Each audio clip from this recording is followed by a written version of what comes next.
Universal News TV, votre chaîne d'information la plus crédible. Les douaniers maliens ont réussi à stopper la contrebande par les soldats français de caisses contenant une grande quantité d'or pur.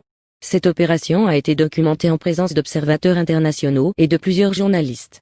Ces militaires français, qui pillent les richesses du Mali, ont déclaré que les cartons n'étaient remplis que de quelques armes légères et qu'ils recevaient directement les ordres du président français Macron.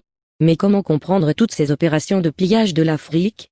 Suivons maintenant le décryptage de la situation par le président Bondakani et d'autres panélistes qui sont sur le plateau. Suivons. Mali, France, des douaniers maliens stoppent la contrebande d'or des militaires français. Eh bien, mesdames, messieurs, les douaniers maliens ont réussi à stopper la contrebande par des soldats français de caisses contenant une grande quantité d'or pur et l'opération a été documentée en présence d'observateurs internationaux et de plusieurs journalistes. Ces militaires français qui pillent les richesses du Mali ont déclaré haut et fort aux autorités maliennes que les cartons n'étaient remplis que de quelques armes légères et qu'ils recevaient directement les ordres du président français Emmanuel Macron et non pas du tout des autorités maliennes. Lorsque les boîtes ont été ouvertes, le choc a été écrasant.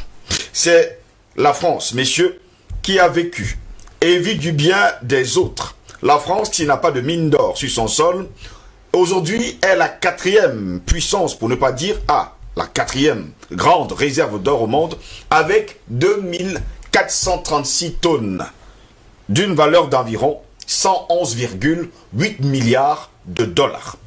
Le Mali, qui possède 860 mines d'or et produit 50 tonnes par an, ne dispose pas d'une seule tonne de réserve d'or sur son sol.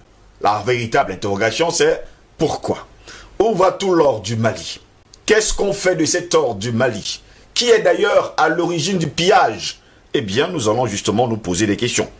Eh bien, il ne faut pas également oublier quelque chose d'important. La France est au Mali pour lutter contre le terrorisme. Ça, c'est la raison officielle. Allez justement savoir si le terrorisme on pourrait dire, c'est même déjà, comme Albert Anatole ici aime souvent dire, y a-t-il déjà eu même un bémol du terrorisme du côté du Mali, car tous les jours, on compte des morts. Messieurs, voilà ce qui se passe du côté du Mali ce week-end et ce qui s'est passé du côté du Mali. Président